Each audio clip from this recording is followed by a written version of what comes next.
ada tingkat kita yang bisa join juga. Nah, di sini sih kita kepengen ada sesuatu hal yang sifatnya mungkin nilainya di sebagian orang ini satu hal yang kecil, tapi bagi orang lain belum tentu, karena kapasitas atau melihat segala sesuatu hal dari hasil diskusi kita, obrolan kita yang memiliki tema, itu akan membawa dampak ke siapa, itu kita tidak tahu untuk sekarang ini. Tapi untuk 2 tahun, 3 tahun ke depan, itu mungkin banyak hal yang diaplikasikan oleh orang lain atau menjadi inspirasi, itu yang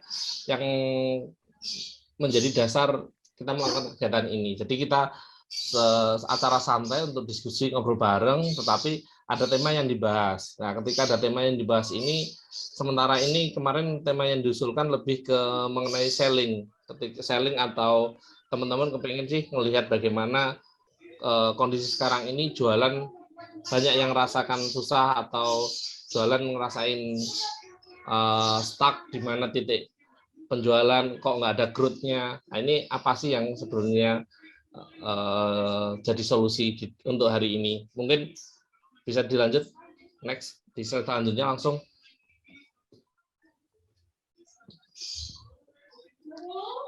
Ya, pagi ini mungkin saya sedikit ingin membahas tentang value ya. Value ini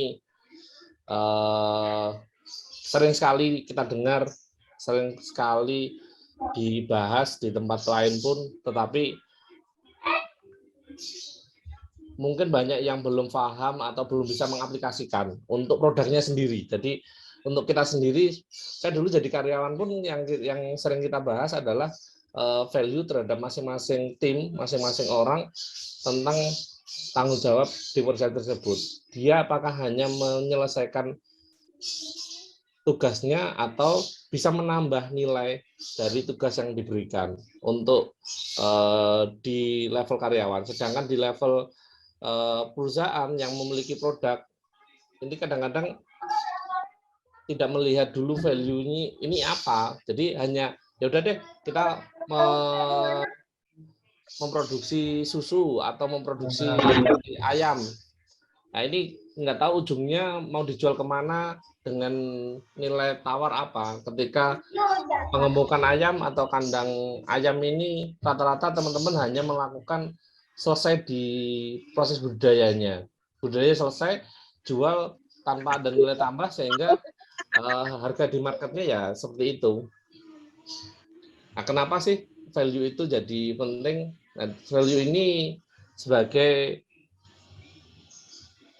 titik di mana kita ngasih informasi kelebihan produk kita kepada customer. Kemudian ada customer yang sering menanyakan tentang apa sih yang membedakan produkmu dengan produk orang lain. Kemudian kenapa sih harus aku membeli produkmu? Nah, ini yang harus dimunculkan adalah value. Saya pernah membuat untuk natural food ya. Kebetulan sama inline dengan apa yang saya kerjakan di PT GFN tentang herbal atau produk-produk natural yang kita tambahkan kepada pakan ayam atau pakan ruminan. Nah, ini posisinya nanti impact-nya arahnya kemana sih? Nah, sekarang ini sudah mulai banyak orang paham tentang healthy food, terus nutrisi yang dimakan. Kan udah mulai banyak nih yang orang hitung kalorinya yang dimakan, apakah dia proteinnya cukup apa tidak. Terus kemudian yang terakhir adalah functional food. Kalau udah ngomong functional food, ya sekarang ini kita mungkin sering sekali lah makan yogurt nggak kayak seperti dulu, mungkin bisa dihitung jari. Kalau sekarang dikit-dikit nilai apa sih kalau ada yogurt, ya kita ngambil yogurt. Nah, ini adalah salah satu bentuk customer behavior yang mulai berubah terhadap makanan, sehingga di makanan ini banyak hal yang bisa kita ulik, kita tawarkan yang lebih menarik lagi. Lanjut, Pak. Oke, di posisi adalah menciptakan value proposition-nya, value-nya ini dari mana. Nah, kita mesti tahu tujuan perusahaan ini tadi, atau tujuan utama menjual produk, atau tujuan utama memproduksi produk tersebut, tujuannya arahnya kemana. Kemudian harapan dari owner atau tim tersebut. Yang terakhir adalah value-nya untuk customer. Jadi kita nggak hanya melihat jualan dari segi produsen, tapi kita ngelihat jualan itu dari segi customer. Sekarang kan ada dua pemahaman tentang memulai suatu bisnis atau memulai suatu produk. Bentar ya.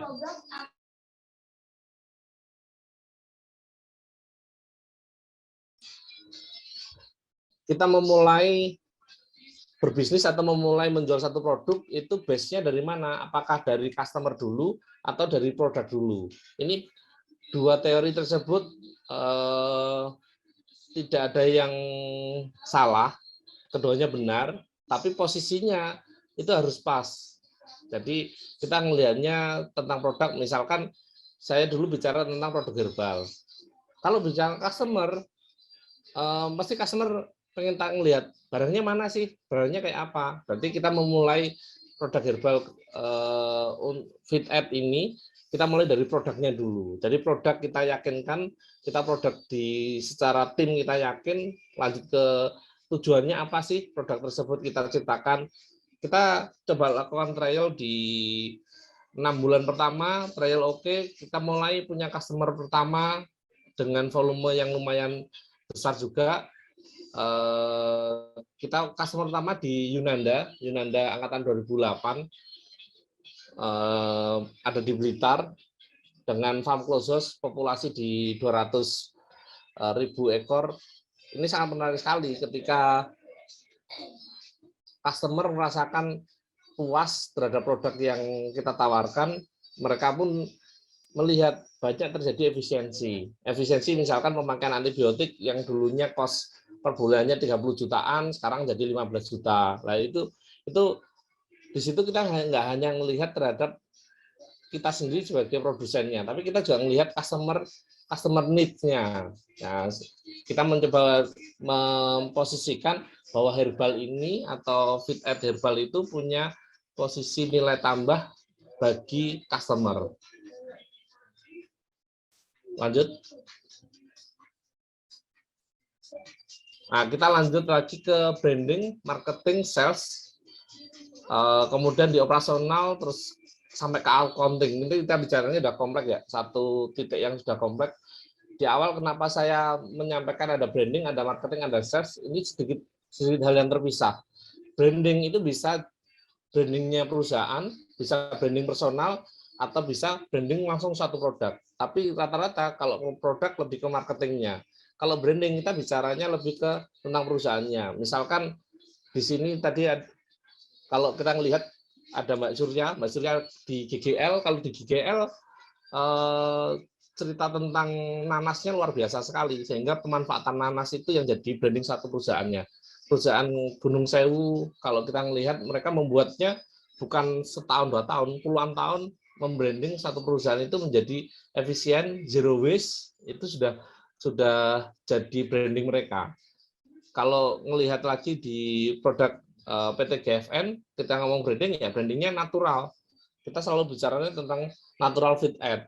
Jadi selalu yang kita tawarkan produk-produk yang sifatnya natural.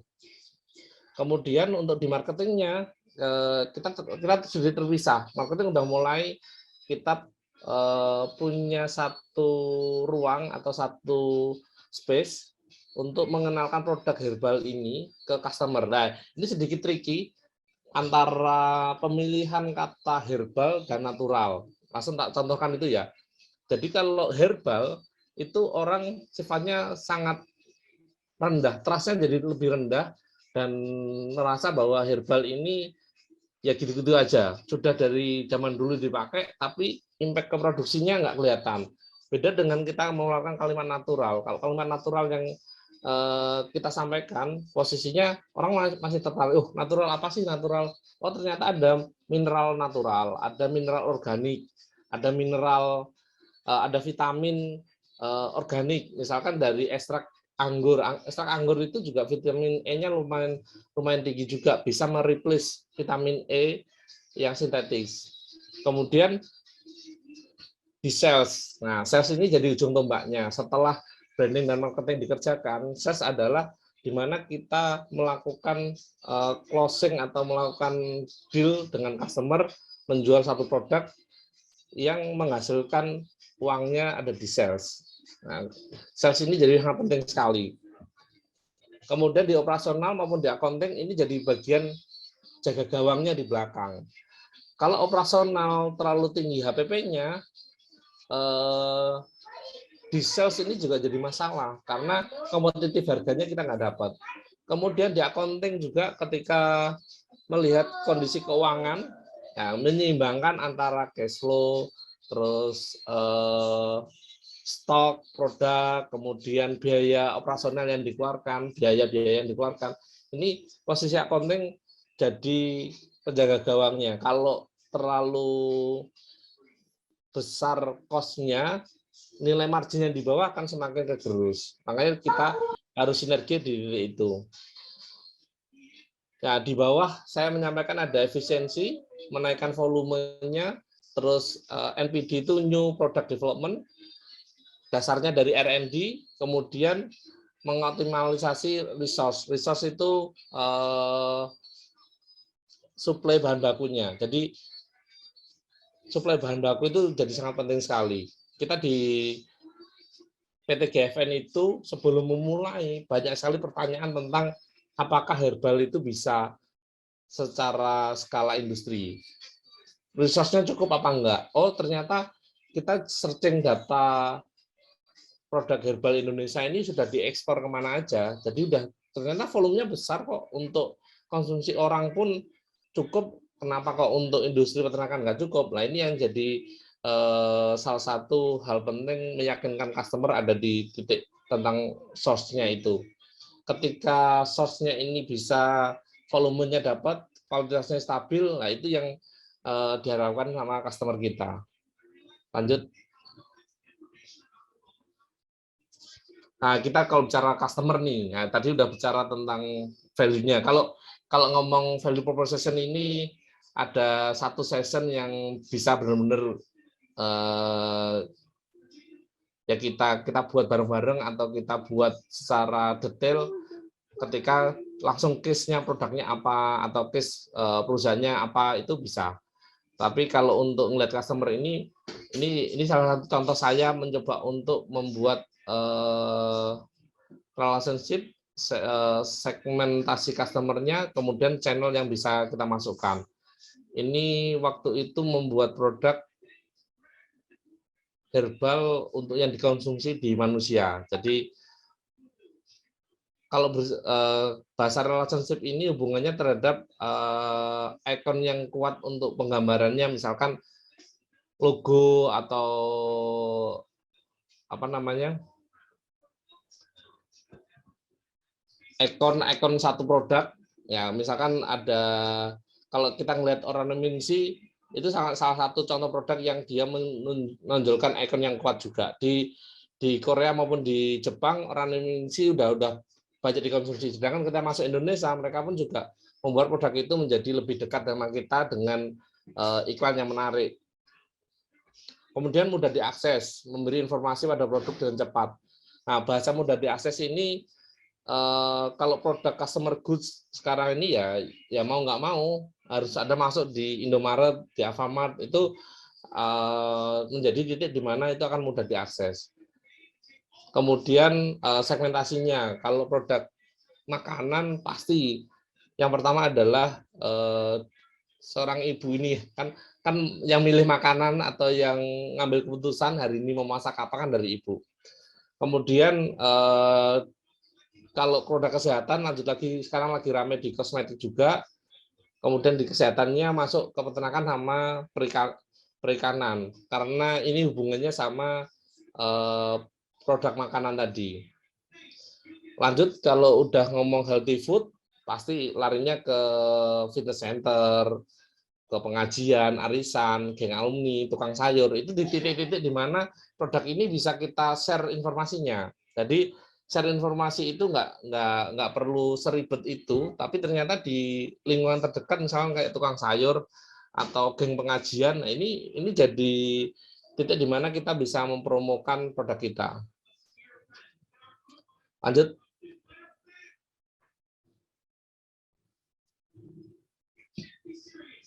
Oke, di sini ada kunci sukses untuk satu kegiatan salesnya, yaitu aktivitas, resource, dan partner. Jadi tadi saya sudah sedikit menyinggung kalau aktivitas ya kegiatan basic sales, menawarkan, terus kemudian memberikan promo, memberikan contoh sampel produk. Kemudian source-nya ini yang penting lagi, orang tuh yakin nggak dengan produk kita ini ada terus. Ketika 1 kali atau 2 kali customer diomongin, wah barang kita habis atau barangnya lagi sudah nggak ada, atau ada pun kualitasnya turun, nah itu yang akan jadi masalah, trust-nya akan hilang. Kemudian partners, kalau ngomong partners ini banyak. Partners ini bukan hanya teman di satu lingkup, tapi partners ini bisa sangat luas sekali. Bisa pemerintahan, bisa kampus, bisa lab, itu semua itu partner yang bisa mendukung kita untuk meyakinkan produk kita bisa diterima ke customer. Lanjut. Oke, di sini ada key activity, key partners, key resource. Nah, ini mendetailkan yang tadi sih. Aktivitasnya sampai new product development, R&D dengan lebih optimal, menekan HPP produksi, membuat kelas healthy lifestyle. Nah, ini sempat jadi salah satu hal yang menarik saya bahas dengan teman-teman saya di Widodo Makmur sebelumnya. Kita membahas tentang bagaimana orang memulai merubah kebiasaan. Karena waktu itu mulai masuk makanan-makanan yang dia salad, atau bahkan waktu itu saya makan spring roll Vietnam. Nah, jadi sayur yang digulung, yang isinya sayuran sama ada udangnya, digulung dengan itu dari beras. Jadi warnanya bening kayak kulit lumpia, tapi dari beras. Nah, ini yang mulai orang-orang tuh mulai bergeser konsumsinya, dan kita harus melihat peluang sana sih, melihat peluang pergeseran customer. Kemudian ada Instagram yang menarik ya, kalau ke promo atau istilahnya ke campaign secara online, mungkin nanti banyak dibahas sama Bapak Anton. Oke, lanjut ke partnersnya, ya ada dokter kesehatan, nutrisionis, terus influencer, nutrisionis industri di peternakan dan perikanan. Nah, ini kita bicaranya lebih mendalam lagi ketika udah ngomong makanan sehat, dari bahan bakunya udah bahan baku yang baik, ujungnya bagaimana sih orang mengkonsumsi dengan baik dan benar. Nah, kadang-kadang kita itu melihat sekarang ini lagi rame di Instagram maupun di TikTok, makanan-makanan dengan berlemak parah, dan itu benar-benar sangat membuat kita jadi ngiler ya. Termasuk kemarin waktu ke Surabaya ngelihat soto Madura pun akhirnya tetap harus mesen jeroan dan lemak-lemak yang lain. Lanjut ke resource-nya, ada teamwork-nya, fasilitas produksi, paten dan brand. Nah, paten ini kita banyak orang yang belum paham bagaimana sih mendaftarkan hak paten atau mendaftarkan brandnya, mematenkan brand. Saya sempat di beras itu brand beras sangat penting sekali untuk dipatenkan, karena ketika tidak memiliki hak paten itu akan jadi masalah di lapangannya. Kemudian di risetnya, lanjut.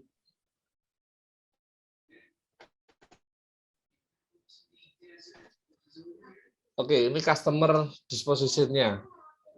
Jangan membuat pelangganmu jadi bimbang. Jadi jangan sampai customer kita itu bingung memilih produk. Jadi dia akan melihat kebutuhannya kemana. Oh, misalkan pengen mau beli teh nih.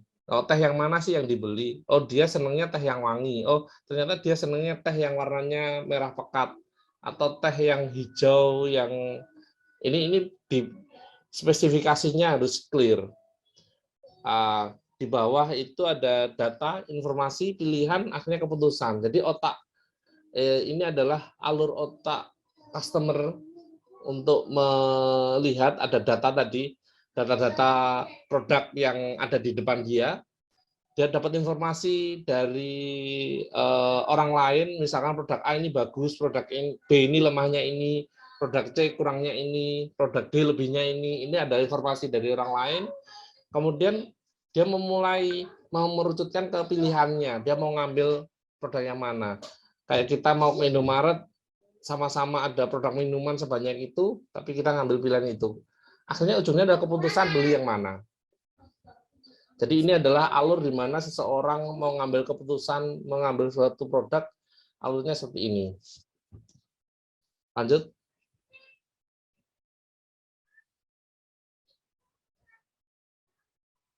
Nah, ini sedikit gambaran tentang suatu, kalau ini hanya contoh aja ya. Ini contoh tentang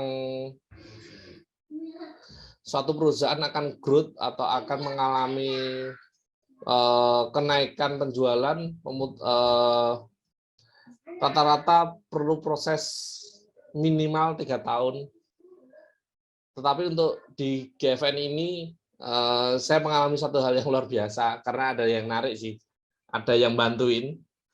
Key partnernya sangat luar biasa sekali, sehingga di tahun pertama pun naik luar biasa. Jadi planning tahun pertama ke tahun kedua sampai ke tahun ketiga waktu itu value-nya targetnya di sekitar 500 sampai 1 miliar, tapi ternyata di tahun kedua sudah bisa sampai ke 3 miliar per bulan. Nah, ini posisi ini yang memang nggak mudah dicarinya, tapi teman-teman kita harapkan kalau memulai bisnis itu jangan ngelihat di 1 tahun pertama atau tahun keduanya aja, karena nanti akan ketemu polanya. Pola-pola ini akan berulang. Nah, di grafik ini sayangnya kita tidak bisa melihat di tahun ke-6 dan ke-7-nya, karena apa? Itu sangat rawan sekali, kurvanya akan turun. Jadi produk apapun akan mengalami seperti ini. Jadi harus ada pembaruan, harus ada research and development-nya untuk terus bisa sustain. Jadi grafik itu akan cenderung turun setelah mencapai puncaknya. Nah, sehingga sebelum grafik itu turun, kita harus punya satu hal baru lagi untuk menaikkan grafik tersebut. Sedangkan produk yang lama itu nggak boleh ditinggalkan karena itu juga jadi fondasi kita, fondasinya mencari omsetnya ada di produk pertama tadi. Sedangkan untuk produk berikutnya itu untuk menstabilkan biar tidak turun. Lanjut. Ayah, HP mama yang putih mana tadi? Bentar ya, harus.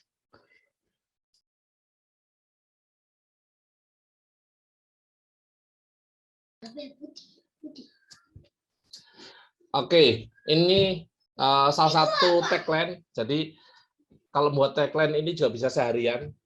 Mencari tagline juga perlu waktu.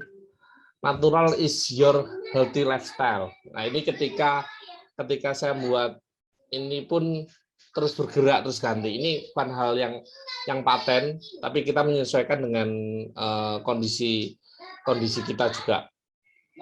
Ini hanya sebagai slogan di mana orang-orang kepengen menampilkan suatu hal yang menarik atau pengen dilihat oleh orang lain. Lanjut. Oke, mungkin itu dari saya. Nanti banyak diskusi aja karena sebetulnya ya rada kaku juga sih kalau membawakan materi. Oke, terima kasih. Ya, terima kasih, luar biasa. Jadi banyak poin-poin di situ tadi dijelaskan tentang naik dan turunnya usaha itu banyak dipengaruhi oleh faktor-faktor dan mengikuti kemauan customer itu ternyata penting gitu loh. Kepekaan seorang produsen, kepekaan seorang entrepreneur itu ternyata sangat dibutuhkan untuk melihat bagaimana customer itu memilih, customer itu membuat sebuah keputusan untuk membeli atau menggunakan jasa kita. Itu ya tadi, mungkin nanti kalau saya ingatkan kepada para peserta, kalau ada yang perlu ditanyakan atau mau ditanyakan, bagaimana caranya untuk menggait customer, menggait menaikkan omset dan lain sebagainya, itu silakan disampaikan. Tadi kalau ada yang kurang jelas juga silakan ditanyakan. Nanti juga di akhir acara nanti jika ada pertanyaan yang bagi pemateri cukup bagus, nanti akan ada door prize. Nanti langsung saya sebutkan saja, nanti setiap mungkin ada penanya yang bagus, 3 penanya yang terbaik itu nanti akan mendapatkan GoPay masing-masing 50.000, dan nanti akan ada kuis di akhir. Jadi semuanya dimohon untuk menyimak apa yang dipaparkan. Insya Allah ini penting dan bermanfaat untuk meningkatkan usaha kita yang punya usaha. Baik, langsung saja. Pak Anton sudah siap, ini bisa langsung dimulai sebentar. Pak Anton. Sambil saya bacakan CV-nya dulu ya. Sambil nanti kalau ada peserta yang mau tanya-tanya, silakan langsung dikumpulkan dulu di kolom chat, nanti akan dibaca setelah pemaparan yang kedua ini. Baik, untuk pemateri yang kedua itu Bapak Anton Wibowo. Beliau adalah owner dari WOU Batik dan Oksigen 24 yang bertempat, insya Allah kalau di oksigennya ada di banyak tempat ya, banyak tempat. Kalau markasnya WOU Batik insya Allah ada di Solo. Ya, beliau kuliah di Universitas Brawijaya Malang, ya tentu saja karena alumni dari kita. Terus sosial medianya di @AntonWow, Instagram dan Facebooknya itu di @AntonWow, dan nomor teleponnya di 087870787844, atau bisa nanti bisa dilihat di grup juga bisa. Selama ini beliau berbisnis awalnya di batik cukup lama, sejak tahun 2016, itu dari berbagai segmen. Ada yang segmen yang terjangkau dan juga premium. Terus yang terbaru ini di 2020, beliau dengan peka melihat potensi oksigen yang dibutuhkan ketika pandemi kali ini, itu melayani sewa dan jual beli serta isi ulang oksigen medis. Dan sepertinya di situ cuannya cukup banyak karena mengambil momen ya, ya. Baik, langsung saja saya persilakan kepada Bapak Anton Wibowo untuk memaparkan materinya yang berkaitan dengan bagaimana sih caranya untuk kita bisa meningkatkan omset, bisa menjual dan memanfaatkan teknologi, terutama di dunia digital kali ini. Pakai Facebook, pakai Twitter, pakai banyak TikTok dan lain sebagainya, Instagram dan lain sebagainya untuk meningkatkan penjualan kita. Untuk Bapak Anton Wibowo kami persilakan. Oke, terima kasih Mas Angga untuk waktunya. Baik teman-teman, sudah pada kenal nama saya Anton, saya founder dari WOW Group. Alamatnya di Jebres, Surakarta. Untuk saat ini kami memiliki 4 brand di bawah kami. Itu yang pertama ada WOW Batik, segmentasinya adalah batik kapal untuk middle low. Kemudian kami juga ada Oksigen 24 di bawah PT Anvigas Indonesia. Kemudian ada WOW Batik Premium yang baru kami create di 2001 kemarin. Itu untuk segmen batik kapal middle up. Ada satu lagi yang nggak kami masukkan di sini, ada namanya Azem. Azam, karena yang di 44 ini tadi yang disampaikan Nasruddin ini sudah ada merek dagangnya. Sudah ada merek dagangnya.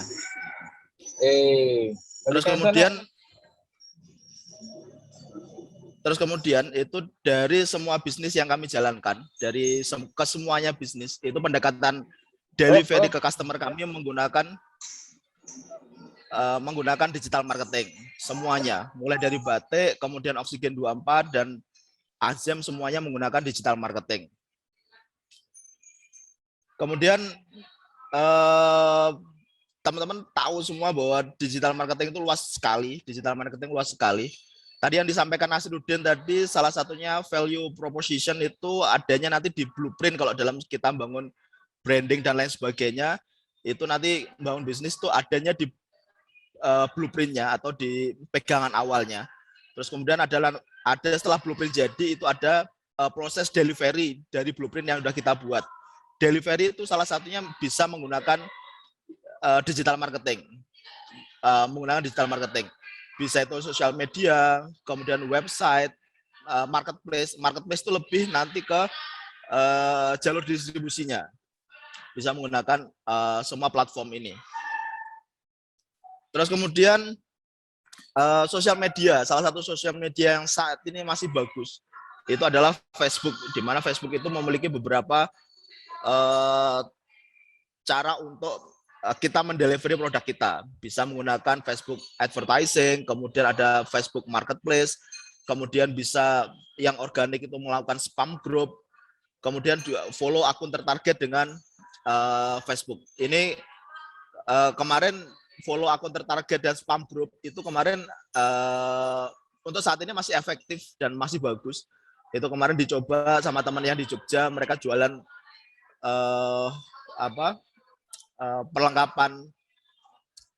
perlengkapan sholat itu, bahkan untuk ekspor dia nawarkannya hanya spam, hanya organik, spam dan follow akun tertarget melalui Instagram dan Facebook. Itu dia bisa menyasar pasar luar negeri di Amerika dan Eropa. Dia mengikuti grup-grup jual beli yang ada di Amerika, di Eropa dan lain sebagainya. Dan itu omsetnya juga udah lumayan, udah di atas, udah miliaran lah.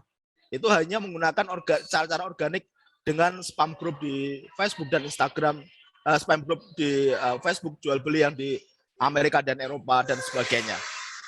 Dia tanpa menggunakan budget iklan sama sekali. Terus kemudian di Instagram itu ada Instagram Ad, satu dashboard dengan Facebook. Terus kemudian ada organic traffic-nya itu menggunakan follow unfollow, spam dan spam tag. Kemudian ada paid promote atau endorse feed, story dan review dan lain sebagainya. Khusus di kami di Batik dari semua ini yang kami sering pakai adalah di paid promote. Salah satu yang kami gunakan kemarin di 2021 kemarin adalah endorse ke Ria Ricis. Momennya pas karena di postnya, mohon maaf ini ramai banget nggak suaranya ya? Soalnya di kafe soalnya saya ini. Masih terdengar. Oke, siap. Ya. Salah satu media yang kami pakai adalah endorse untuk artis yang kemarin kepake untuk mendatangkan exposure, endorse ke Ria Ricis, dan postnya itu 1 hari setelah Ria Ricis dan Rian nikah. Jadi secara traffic besar banget, secara penjualan juga worth it, walaupun nilainya menurut kami nggak terlalu besar dan hasilnya sangat bagus banget waktu itu. Terus kemudian ada juga digital market, proses delivery yang bisa digunakan adalah menggunakan Google, di mana Google yang paling sering itu yang pertama kali adalah SEO. SEO itu dari dulu zaman kami belum paham terkait digital, SEO ini udah sering digunakan banyak orang. SEO itu salah satu search engine optimization, itu adalah cara bagaimana website kita itu bisa naik di pencarian teratas Google. Itu SEO menggunakan. Biasanya cara-cara organik, dia ngakali algoritma dan lain sebagainya. Kemudian ada lagi Google My Business atau GMB. GMB ini sekarang populer, hampir semua bisnis sekarang harus mengaktifkan GMB. Terus kemudian ada Google Ads. Kalau misalkan dari semuanya udah kita masukkan GMB, udah kita SEO tapi nggak naik, paling cepat naik kan di pencarian Google menggunakan Google Advertising. Terus kemudian di Google Advertising itu ada 2 pilihan nanti pengaturannya. Ada yang smart itu mudah banget, semua orang hampir bisa buat. Sama yang ahli-ahli nanti dia lebih jelimet, mulai dari pengaturan dan lain sebagainya. Kemudian ada juga proses delivery selanjutnya menggunakan marketplace. Dari semuanya marketplace saat ini tinggal 3 ini yang paling tinggi trafficnya. Di Shopee, Tokopedia, dan Lazada. Khusus kalau di kami di Batik, di Wobatik itu paling tinggi itu masih melalui Shopee. Terus kemudian tadi untuk GMB itu kami gunakan GMB dan Google Ads Advertising ini sangat efektif untuk bisnis lokal. Saya flashback ke Google sebentar. Ini pendekatan GMB dan Google Advertising ini kami gunakan untuk media jualan Oksigen 24. Penggunaan kami untuk proses delivery kami menggunakan Google My Business dan Google Advertising. Ini sangat efektif untuk lokal bisnis. Terus ini untuk produk-produk yang bisa di deliver dengan mudah kayak batik dan lain sebagainya. Bisa juga bahan-bahan baku makanan dan lain sebagainya, itu besar-besar sekali penjualan melalui marketplace. Terus kemudian ini saya ngambil contoh digital marketing untuk industri peternakan. Sedikit contoh sebenarnya, masih banyak banget. Hampir semua mereka mengaktifkan digital marketing untuk proses delivery bisnis mereka kepada customer mereka. Yang pertama yang kemarin aku dapatkan dalam sektor FMCG, fast moving consumer good, itu ada Java Based Serpong. Java Based Serpong dia menggunakan marketplace Shopee untuk jualan produk-produk ayam, terus kemudian olahan dan lain sebagainya. Mereka menggunakan Shopee. Dan karena Java Base ini dia sudah cukup terkenal, sehingga masuknya ke Shopee Mall itu dia jauh lebih mudah dibandingkan yang baru-baru. Jadi dilihat dari penjualannya juga cukup bagus dan mereka update sekali terkait teknologi digital ini. Kemudian selanjutnya yang digunakan oleh dokter hewan itu mereka menggunakan GMB. Kalau misalnya teman-teman ngetik di lokasinya teman-teman sendiri itu ketik dokter hewan nanti langsung muncul itu saran dokter hewan terdekat. Itu biasanya disarankan yang terdekat. Nah ini bisa dioptimasi teman-teman. GMB ini bisa dioptimasi. Jadi kayak misalkan saya punya teman yang keahliannya mijet. Kalau misalnya teman-teman tahu namanya PAZ. PAZ itu salah satu teknik mijet lah. Nah, aku ngomong salah satu teknik mijet. Dia pendekatannya GMB itu menggunakan kata-kata yang digunakan adalah solusi saraf kecepit. Jadi kalau misalkan orang nyari saraf kecepit, di situ ada. Orang mijet itu banyak banget. Tempat pijet itu banyak banget. Cuma mereka kadang membuatnya itu hanya sesuai toh. Belum tentu itu yang paling banyak orang cari. Karena kalau misalnya kita menentukan nama di GMB dan lain sebagainya, nama bisnis kita, itu harusnya sesuai dengan apa yang customer sering cari. Lah untuk pijat, solusi pijat itu paling banyak cari salah satunya adalah saraf kejepit. Jadi kalau misalkan orang nyari saraf kejepit di sekitar Solo dan lain sebagainya, itu pasti paling pertama muncul adalah teman-teman dari PAZ. Yang mereka gunakan adalah data melalui Google Trend dan keyword planner dari Google. Kemudian diaplikasikan dalam bentuk nama seperti yang di sini. Kalau di sini ada dokter hewan Daniel Christian Kuntadi dan lain sebagainya. Kalau ini dokter ini udah terkenal, mereka pasti nyari nama. Tapi kalau misalkan mereka nggak punya bayangan ada dokter yang terkenal, pasti merekanya mencari berdasarkan kebutuhan dia. Misalkan dokter kucing atau sakitnya kucing apa, biasanya carikan kayak gitu. Nah nanti kalau misalkan kita nggak sesuai misalkan kita ketikkan hanya dokter Anton gitu dan dia nggak kenal Anton siapa, pasti mereka nggak akan tertarik datang ke praktek bisnis saya atau menghubungi kami melalui nomor telepon dan lain sebagainya. Nah ini ada cara-caranya masing-masing untuk bisa optimasi di masing-masing media ini tadi. Kemudian digital marketing bisa untuk personal branding teman-teman. Personal branding untuk dulu personal branding untuk pelakunya. Kayak misalkan mungkin ada teman kita Mas Randy misalkan dia buat konten terkait IB dan lain sebagainya. Tujuan dia bahwa aku pengen dikenal sebagai pakar IB nasional misalkan. Ya udah konten-kontennya terkait proses IB dan lain sebagainya itu bisa jadikan konten. Kalau misalnya ini booming dan besar, pasti job dia untuk IB lebih banyak. Kalau IB presentasi di Mas Randy itu bagus, bisa jadi harganya lebih mahal dan lain sebagainya. Itu melalui proses ini. Di lain tambahan kayak misalkan jadi konten kreatornya dapat AdSense melalui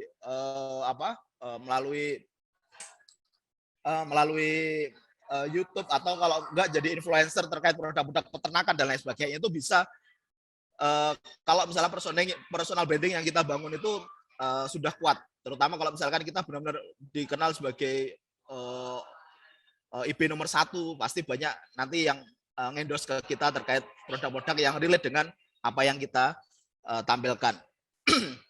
Kemudian konten kreator juga itu konten kreator proses misalnya bisnis peternakan, proses bisnis di penyelesaian masalah di kambing yang sakit dan lain sebagainya, itu bisa jadikan sebuah konten dan dapat hasil dari situ. Konten kreator juga sama bisnis teman-teman, tapi pola bisnisnya berbeda dengan yang real bisnisnya.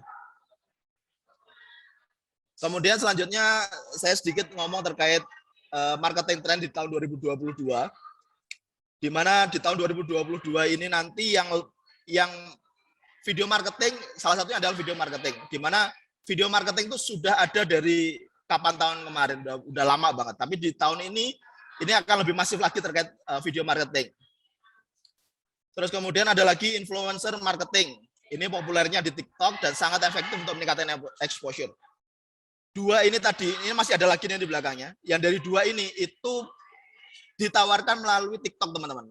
Untuk saat ini dari data yang saya peroleh, di tahun 2021 kemarin, untuk situs dengan pengunjung terbanyak masih TikTok. Yang situs paling populer masih TikTok. Kemudian sosial media yang paling populer adalah TikTok. Orang sekarang lebih tertarik berkomunikasi dengan banyak orang menggunakan TikTok.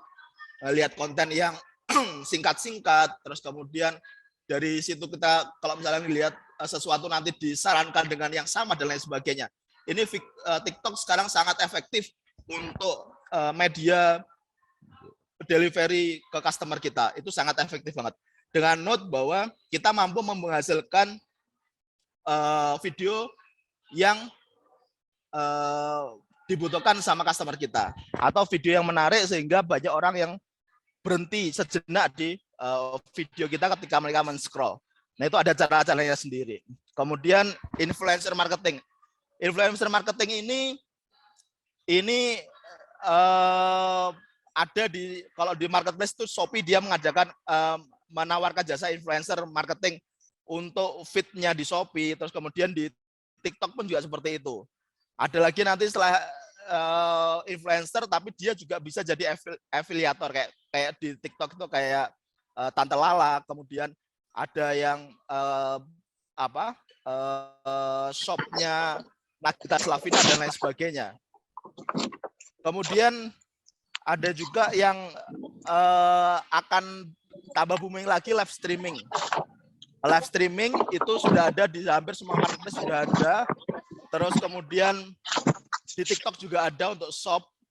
Itu kalau kami lihat perbandingan dari toko kami sendiri di Batik, itu live streaming di tahun 2019, 2020, 2021 itu mengalami peningkatan secara jumlah produk yang terjual.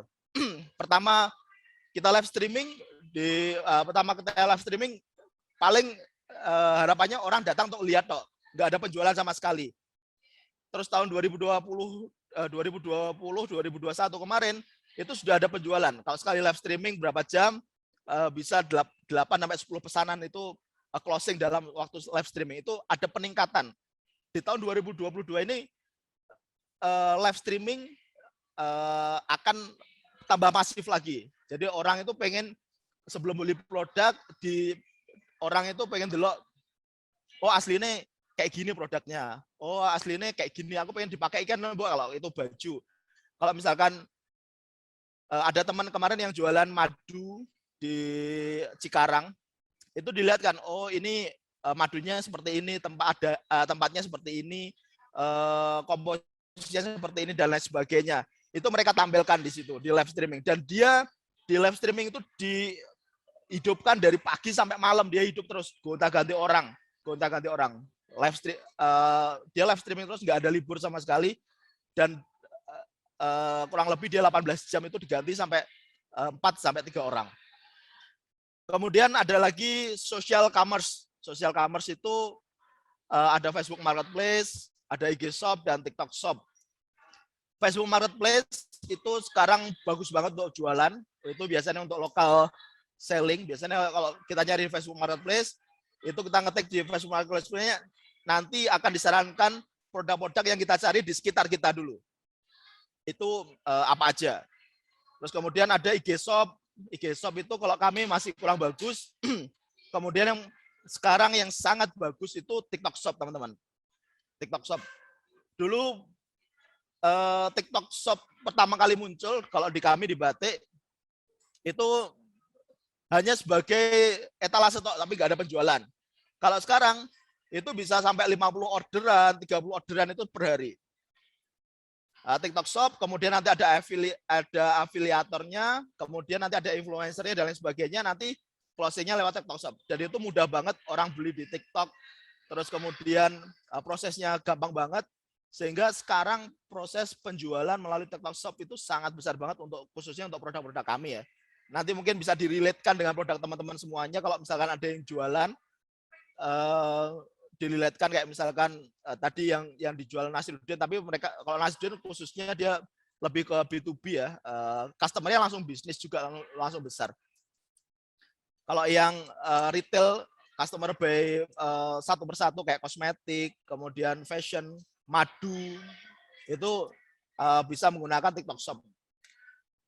Dan ini insya Allah di tahun 2022 ini akan sangat booming. Hampir semuanya data di tahun 2021 semua penjualan yang menggunakan social commerce itu mengalami peningkatan yang signifikan. Kemudian digital marketing itu bisa menjadi sebuah kesempatan, opportunity, bahwa kami berangkatnya memilih bisnis Wobatik dan Oksigen 24 itu kami melihat bahwa di Oksigen khususnya itu banyak kompetitor kami yang sudah lebih dulu, bahkan puluhan tahun mereka main di industri gas khususnya Oksigen. Itu udah jauh lebih banyak orang lagi yang udah jauh lebih banyak main di situ. Cuma pendekatan mereka masih konvensional, teman-teman. Pendekatan mereka masih konvensional. Kami analisa terkait kebutuhan melalui Google Trend, kami analisa aksesnya dan lain sebagainya. Terus kami analisa juga dari proses delivery mereka melalui digital, dan alhamdulillah hampir semua kompetitor kami itu mereka masih minim banget pengetahuan mereka tentang digital marketing, sehingga kami bisa masuk ke sana dan pasar yang kami peroleh juga sudah lumayan bagus. Kalau menurut kami sudah lumayan bagus. Sudah sangat besar, dan hampir rata-rata di semua kota kami sudah mendominasi. Pendekatannya hanya satu, digital marketing, karena kompetitor kami sebelumnya itu mereka masih konvensional. Mereka ada GMB, Google My Business, cuma hanya sekedar buat tok, nggak dioptimasi biar gimana caranya terus naik dan biar terus naik di atas kalau misalnya mereka mencari tentang kebutuhan mereka. Peluang seperti tadi, kalau ancamannya adalah kebalikannya teman-teman. Ancamannya kalau misalkan kita nggak segera update terkait teknologi digital khususnya, pasti akan tergerus seperti kompetitor kami yang di Batik juga kayak gitu. Kemarin kerasa banget kalau Batik itu di tahun 2020 khususnya di awal pandemi, itu mereka yang jualannya lewat offline hampir semuanya mati atau nggak ada penjualan sama sekali. Kalau kami di digital dia masih ada omset walaupun cuma 20% dan itu bertahannya penurunan hanya 3 bulan.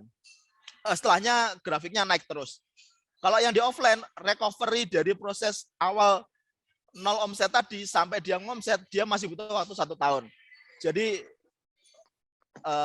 luar biasanya digital marketing seperti itu tadi, dan itu murah banget kalau digital marketing teman, murah banget. Bisa pakai organik, nggak ada bayar sama sekali dan lain sebagainya. Itu tinggal pilihan. Sebenarnya nanti akan lebih cocok lagi dibuatkan kelas mungkin Mas Nasruddin, kayak misalkan teman-teman yang bekerja gimana bisa manfaat digital marketing untuk tambahan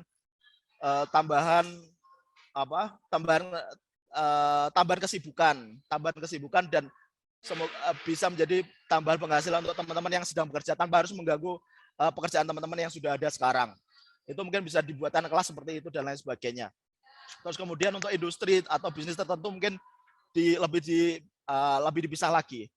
Kurang lebih itu yang tak sampaikan terkait digital marketing. Mungkin nanti akan lebih enaknya banyak pertanyaan, dan sebenarnya lebih enak lagi kalau misalnya kita bisa kumpul bareng sambil ngopi, kita ngobrol terkait banyak hal terkait bisnis dan peluang-peluang yang bisa kita ciptakan bareng. Sekian Mas Angga, mungkin kita lanjut ke pertanyaan. Oke, terima kasih, luar biasa. Jadi mengulas sedikit ya, saya mengulangi sedikit. Mungkin teman-teman di sini yang punya usaha 5 tahun yang lalu atau mungkin bahkan lebih 10 tahun yang lalu, penjualannya luar biasa, omsetnya luar biasa, karena kecolongan pandemi dan tidak ikut ke digital, tidak ikut ke marketplace dan tidak ikut digital marketing, tidak dijual lewat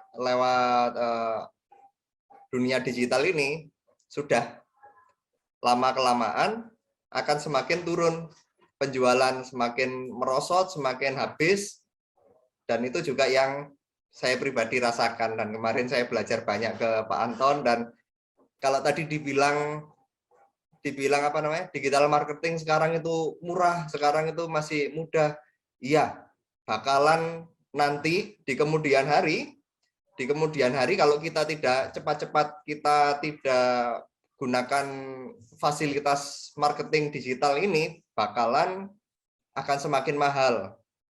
Kenapa kok saya bisa bilang seperti itu? Di Amerika ketika kita AdSense atau kita promo suatu barang di YouTube dan di lain sebagainya, di digital marketing itu berbayar dan sangat mahal. Sedangkan AdSense di Indonesia itu masih sangat murah. Masih sangat murah dan masih sangat mudah.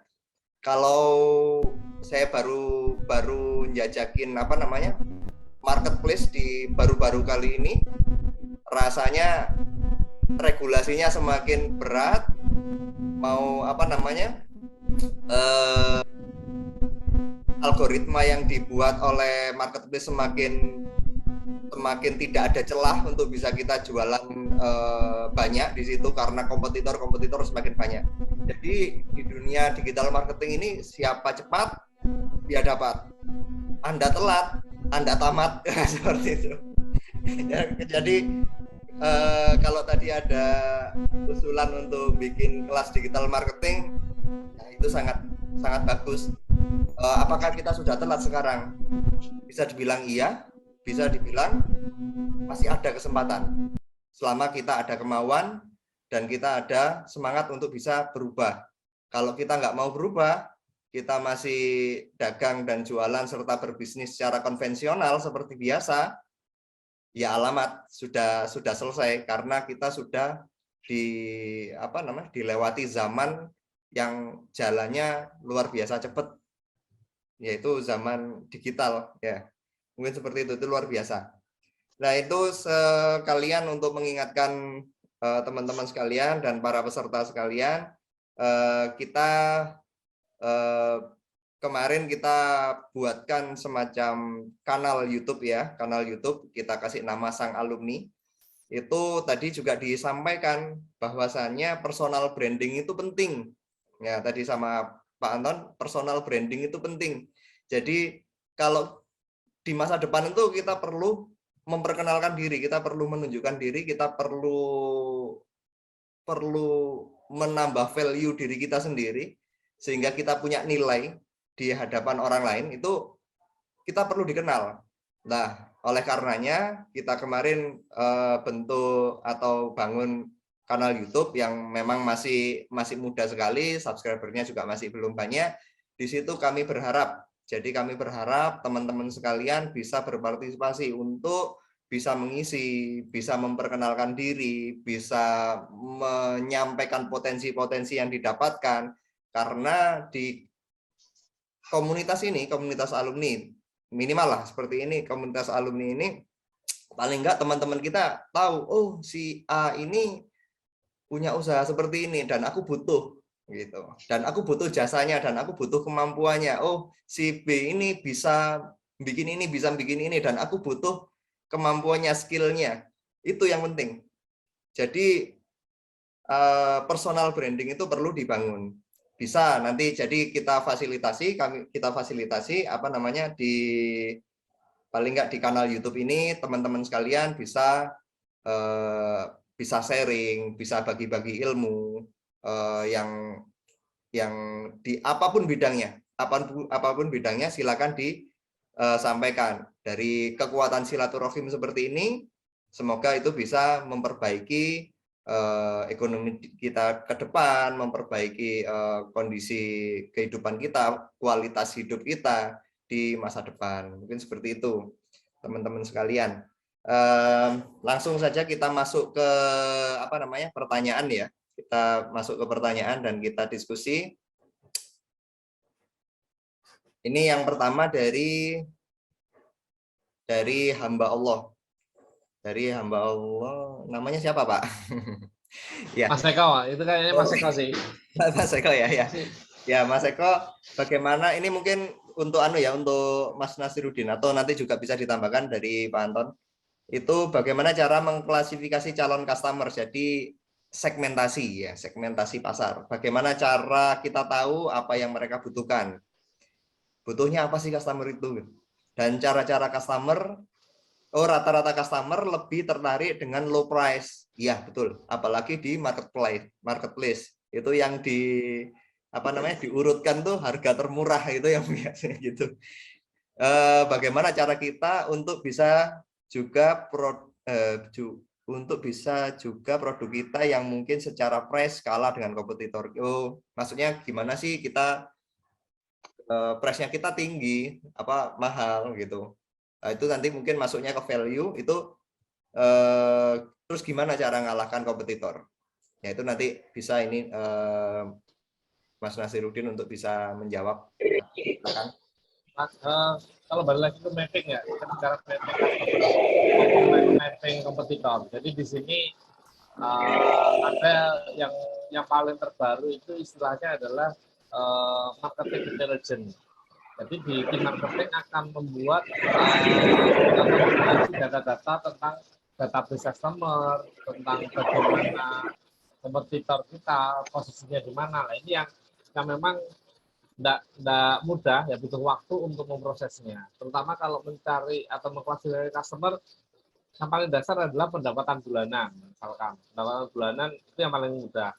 Jadi di sini itu tujuannya mengkelompokkan, tapi bukan meng-underestimate, tapi memang dari pendapatan bulanan itu akan muncul customer behavior-nya pasti beda. Kemudian kita bicara tadi, kalau di atas kan makanya udah memisahkan tadi antara customer batik untuk middle low dan untuk middle up-nya. Kalau kita ambil contoh sana. Nah, ini yang juga banyak harus dilihat juga. Kita melihatnya misalkan Giant kemarin hampir semua gerainya udah ditutup, udah selesai. Tapi Superindo kenal masih oke. Kita lanjut lagi ke class market. Nah, ini kan mereka punya segmentasi customer masing-masing. Nah, disitulah kita melihatnya customer berdasarkan dari nilai pendapatan. Pasti mereka juga punya trik untuk melakukan harga yang bisa dimasukkan. Berarti nyambung ke harga nih. Harga lebih mahal, lebih murah. Nah, ini apa sih yang menyebabkan harga produk kita jadi lebih mahal? Apakah cost produksinya atau karena produk kita kontennya lebih tinggi dibandingkan customer, atau memang secara detail produknya itu ada beda. Nah, ini yang harus dicari, value-nya yang harus benar-benar dipastikan.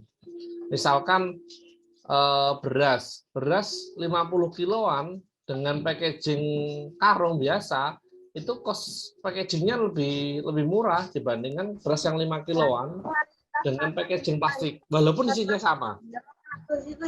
Jadi kalau beras premium dengan kemasan 50 kiloan mungkin dapat harga 10.000 per kilo. Tapi kalau kemasan 5 kiloan itu kita dapat harga di angka 11.000 lebih. Nah, itu ada cost packaging maupun cost distribusinya itu yang berbeda. Nah, ini yang kita harus cari. Oh, harga kita lebih mahal karena posisi kita ada di sini nih. Kita nggak bisa hanya serta-merta ngomong sama-sama berasnya, kok di warung ada yang harga 8.000, kok di supermarket ada 11.000. Nah, itu yang harus dilihat. Oh, ternyata biji pecahnya beda. Atau oh, ternyata kualitas polesnya beda. Oh, ternyata yang ini masih ada batunya, ini nggak ada batunya. Ini yang harus dicari. Posisi pricing kita, harga kita lebih mahal kalau sama-sama sekarang ini. Masa orang itu bisa jual harga 10.000 dengan produk yang sama persis? Kenapa kok kita jual di 12.000? Oh, apakah kita belinya atau source kita itu bukan tangan pertama? Itu juga jadi poin yang penting sekali. Tentang source produk kita dari mana. Nah, ini yang harus dipetakan detailnya. Makanya sebelumnya sih kalau kita mau membahas ini ya memang lebih enak clear. Ini bisnisnya siapa nih yang mau kita coba bahas nih. Nah, contoh case-nya akan kelihatan sekali. Kalau secara general ini setiap tantangannya beda-beda. Tadi misalkan contoh lanjut lagi ke produk yang mahal ya. Secara harga udah kalah sama kompetitor itu ya posisi kita jangan merasa harga kita terlalu mahal. Kita harus cari, kita harus ulik di mana titik customer yang bisa nyerap harga kita yang memang lebih mahal dibandingkan kompetitor kita. Itu pasti ada value-nya sih. Kalau sama-sama produk nggak mungkin harganya lebih mahal. Mungkin itu dari saya. Ada tambahan dari Bapak Anton? Oke, baik. Pertama untuk bagaimana cara kita tahu apa yang mereka butuhkan. Ya. Pertama, ada beberapa cara yang bisa kita pakai. Cara yang paling mudah itu adalah menggunakan keyword planner yang ada di Google atau Google Trend. Itu paling mudah karena datanya orang kalau nyari sesuatu di Google itu berarti adalah orang butuh. Mereka cari di Google. Itu datanya ada. Kayak misalkan saya jualan oksigen, yang dibutuhkan yang orang itu selama setahun atau setiap bulan itu mereka cari terkait kebutuhan oksigen berapa. Nah, itu ada semua datanya di Google. Semua data di Google ada. Yang pertama bisa lewat Google Keyword Planner. Itu aksesnya gratis, nggak berbayar sama sekali. Itu nanti datanya ditampilkan. Yang ditampilkan adalah pertama kuantitinya. Yang ditampilkan Google nanti di situ ada kuantiti jumlahnya orang yang nyari itu berapa. Ya. Terus rata-rata orang nyari kata kunci itu berapa orang, itu ada nanti Google. Yang kedua itu bisa pakai cara interview langsung. Itu yang kami pakai di batik dan di oksigen. Interview langsung itu biasanya ada 3 hal yang kami tanyakan. Pertama adalah terkait pain campaign-nya terkait pertama itu terkait alasan kenapa mereka memilih membeli produk ini. Misalnya produk batik itu kenapa mereka membeli produk kami itu alasannya apa? Dorongannya apa? Momen apa atau kenapa dan lain sebagainya. Terus kemudian ada poinnya. Jadi sebelum memutuskan beli di Wobatik itu keraguannya apa? Oh misalkan kalau beli online itu keraguannya oh nanti barangnya datang nggak sama. Oh nanti yang barang datang ukurannya beda. Oh nanti yang barang datang ternyata kayak ini tipis dan lain sebagainya. Nah itu kita ranking dari mana semua keraguan mereka itu yang menghambat mereka mau beli itu tadi, pain-painnya tadi itu. Kira-kira apa yang paling dominan di situ? Oh nanti kita ranking di situ. Terus kemudian yang ketiga itu adalah terkait gain-nya. Harapannya sebenarnya dari produk yang mereka mau beli itu apa? Kayak misalkan beli madu. Beli madu. Expect mereka terkait madu itu seperti apa? Kalau aku beli madu terkait madu GERD atau asam lambung, aku setelah ngombe madu nanti langsung sembuh. Oh, harusnya nggak ada efek samping dan lain sebagainya. Nah, itu kita ranking. Ranking tertinggi kita bisa jadikan posisi kita. Kita jadikan posisi kita untuk produk yang akan kita create. Contoh misalkan, biasanya kalau misalkan orang mereka mau menyelesaikan terkait masalah asam lambung, itu biasanya mereka takut kalau obat kimia itu ada efek samping. Bahwa kita nanti state bahwa produk kami itu nggak ada efek sampingnya. Benar-benar herbal dan nggak ada efek samping dan lain sebagainya. Itu bisa jadikan value kita di produk kita. Itu kalau dari saya tadi ada dua untuk cara riset customer, apa yang mereka butuhkan. Itu pertama lewat Google yang paling mudah. Yang kedua melalui interview dengan customer. Interview customer ini kalau di kami di Batik itu setiap hari minimal 1 orang customer yang kita tanyai. Tujuannya apa? Tujuannya kita tahu bahwa arah pergerakannya ini ada perubahan apa nanti. Oh sebenarnya customer butuhnya Batik yang kayak gini loh. Oh sebenarnya butuhnya layanan oksigen seperti ini loh. Kita taunya hari demi hari. Sehingga kalau misalnya ada perubahan yang signifikan, kita bisa mengantisipasi lebih awal. Kita bisa mengantisipasi ini lebih awal. Itu terkait riset customer. Kemudian gimana kalau kita memenangkan produk di tengah harga yang low price ya? Itu tadi yang dibilang Nasiruddin sudah betul sekali. Produk kita harus ada value lebih daripada yang lain. Satu itu ya. Kedua kalau misalkan saya di Batik ya, kami punya ada 2 segmen, yang middle low sama middle up. Kalau di Batik kami ada middle low, itu melalui Wobatik. Kalau yang middle up-nya ada Wobatik Premium. Pola mendatangkan customer-nya beda. Kalau di Batik biasa kami fokus kami di Shopee, terus kami push iklan di Shopee dan lain sebagainya. Tapi kalau misalkan di premiumnya itu sopo sing nganggo batik iki. Sopo sing nganggo batik iki. Sopo sing influencer yang kita pakai untuk produk kita. Itu pengaruh juga ke harga. Testimoni influencer terhadap produk kita itu mempengaruhi juga harga yang kita jual. Selain tadi posisi itu penting banget dibandingkan yang lain, itu pasti beda kita dengan yang lain itu penting banget. Tadi itu juga sopo sing nganggo produk kita, siapa yang yang BI atau brand ambassador kita siapa, itu juga bisa meleverage harga, itu bisa menghilangkan harga-harga murah. Kami punya teman yang jualan kosmetik, dia jualannya lip cream dia pakai BA brand ambassador. Dia bisa nge-up harga dari HPP 20.000 ke 66.000. Harganya marginnya besar banget. Kalau dengan lip serum yang sama di Shopee, mungkin ada yang jual 30.000. Mereka udah untung 10.000 sebenarnya. Tapi dia bisa jual dari 20.000 ke 60.000. Kuncinya dia di mana? Di sopo sing nganggo produk itu. Siapa yang pakai produk itu? Tadi yang dibilang Nasdun juga betul. Tergantung dari produk itu apa meneh. Jadi nanti case-nya akan beda-beda banget. Kalau di batik, di kosmetik, itu salah satu selain dari segmen yang kita ambil atau produk perbedaan produk masing-masing itu juga terkait delivery-nya seperti apa. Kayak tadi delivery menggunakan artis dan lain sebagainya itu bisa meleverage harga. Terus kalau kami di Buah Batik Premium rata-rata traffic datang itu dari luar marketplace, kami generate penjualan lewat Shopee. Kalau di Shopee sendiri, mereka rata-rata nyarinya sudah lokal dan nyarinya yang murah. Kami datangkan traffic dari Instagram, larinya ke Shopee dan lain sebagainya. Itu bisa menghilangkan kompetisi untuk produk-produk yang murah. Kurang lebih itu Mas Nasruddin dan Mas Angga. Ya, ya luar biasa. Ada respon dari Mas Eko. Ditunggu ngopi-ngopinya sama Mas Anton nanti.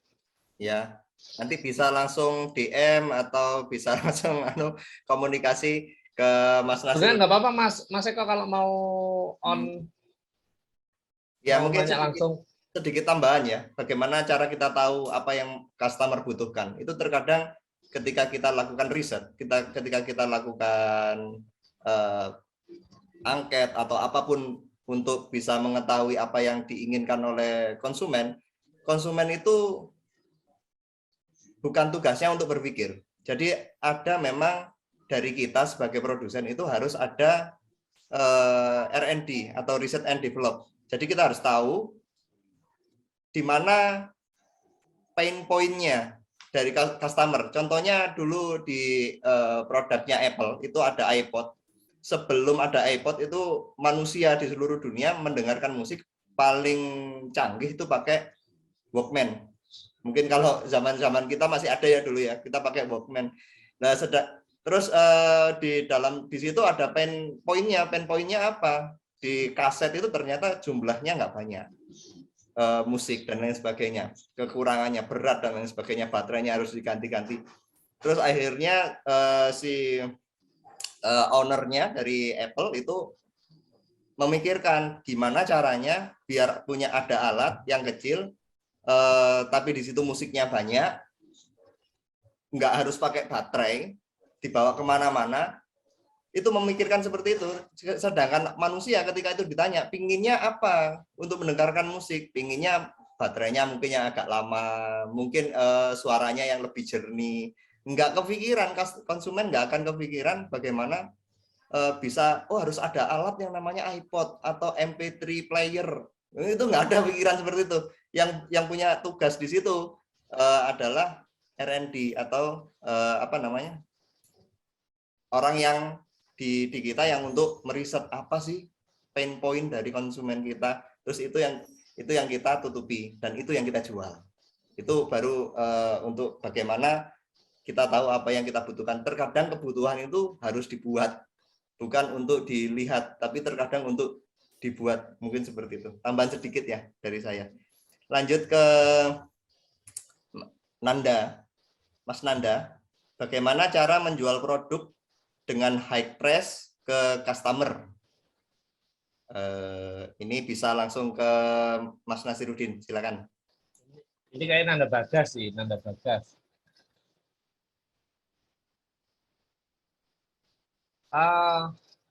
Itu Nanda Bagas atau Pak Yunus Nanda? Oh ya, Nanda Bagas ini beda-beda, namanya beda. Ya.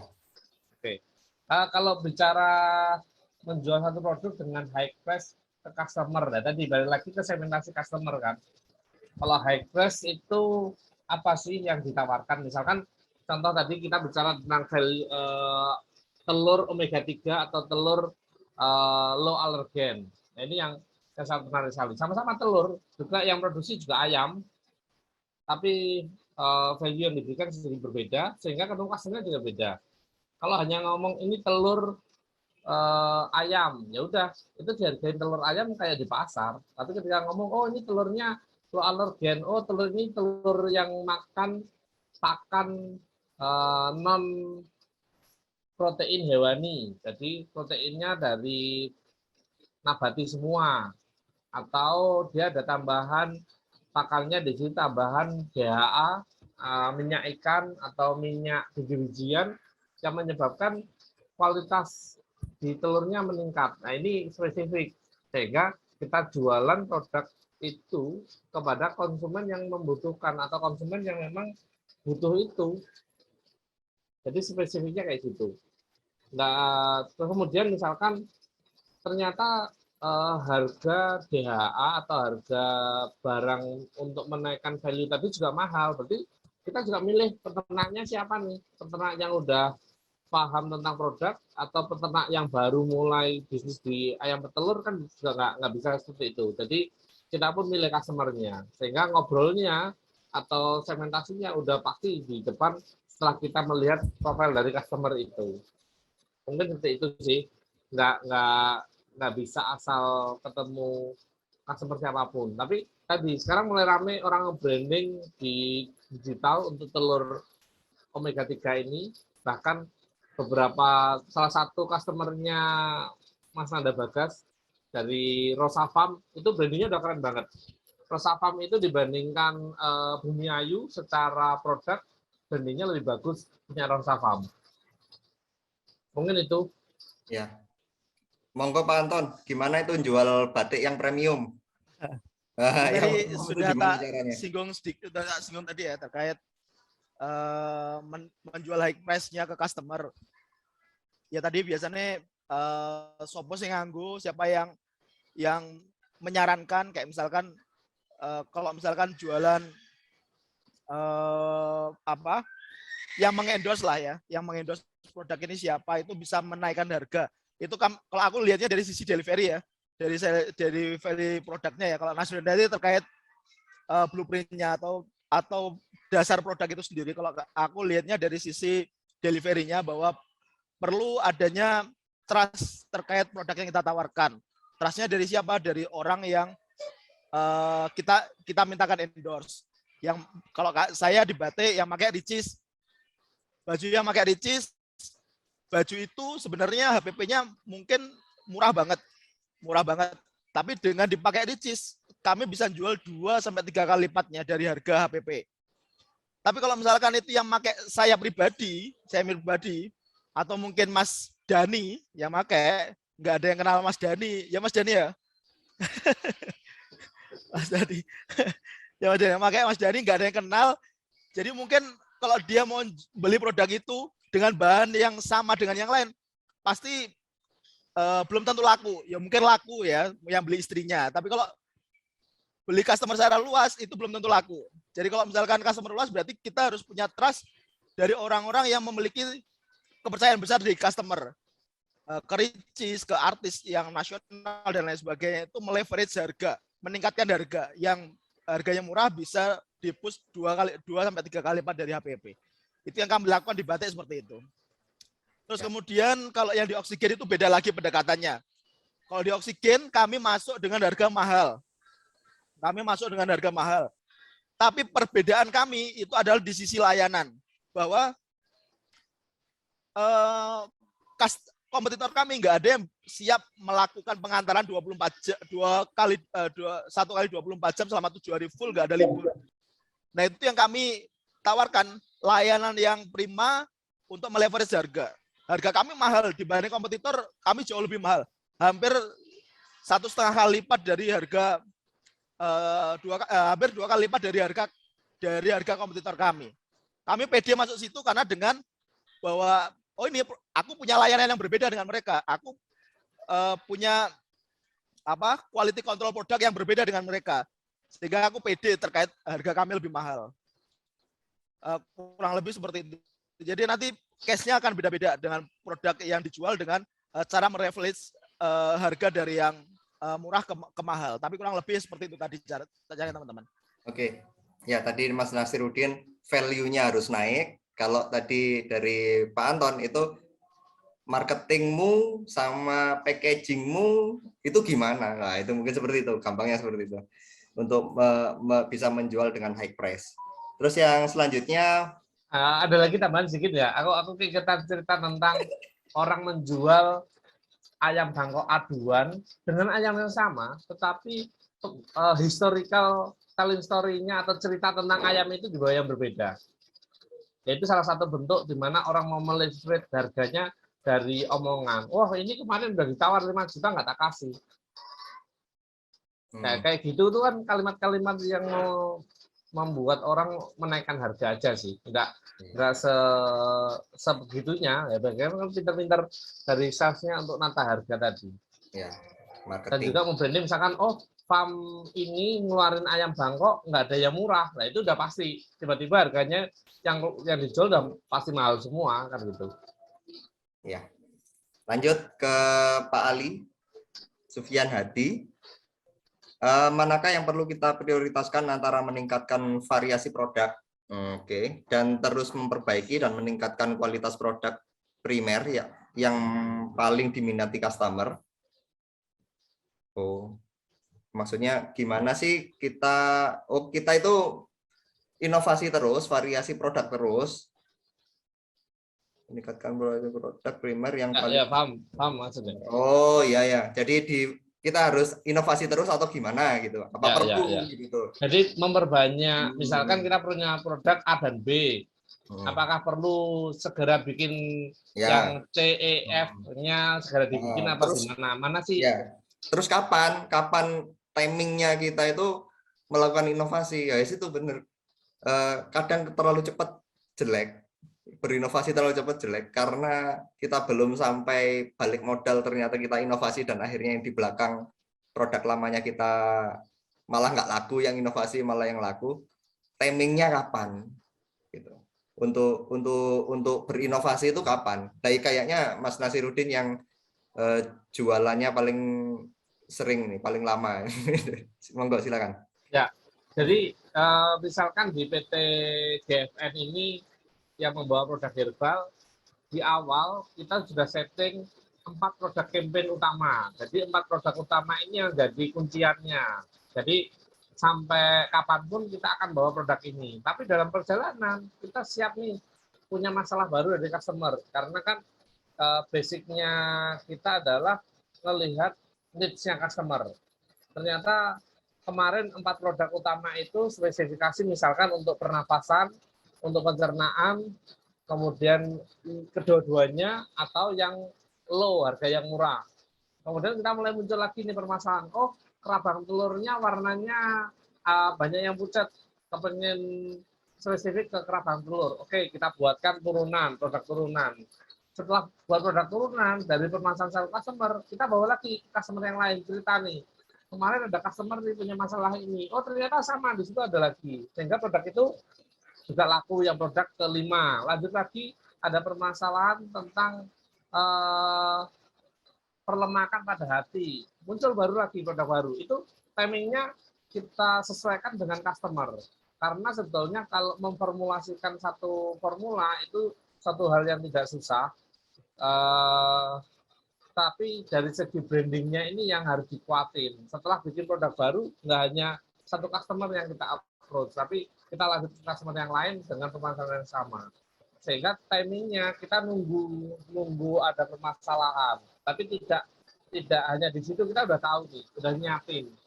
Dari R&D udah tahu posisi ini bakalan akan muncul permasalahan ini bakal ada case kayak gini. Ini kita rencananya produk apa sih yang bisa support untuk itu. Nah itu yang dilihat. Ketika kita sudah punya produk baru, nah produk baru inilah tanggung jawab dari marketing maupun sales untuk mendorong produk tersebut. Kalau orang produksi hanya ngikutin. Kalau kita kan berdasarkan formulasi ya. Mungkin untuk perizinan tentang merek atau tentang brand, kita pakai brand pokoknya aja. Misalkan brand pokoknya namanya kita pakai Edward. Nah, Edward kemudian seriesnya dikasih bawahnya. Itu hanya membedakan. Yang kita patenkan itu Edward-nya.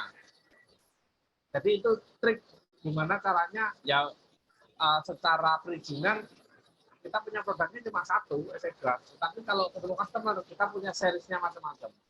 Mungkin itu dari saya. Jadi satunya dulu, pokoknya dulu dimatangin, baru turunannya kita buat juga. Ada tambahan dari Pak Anton? Oke, baik, aku nambahkan ini.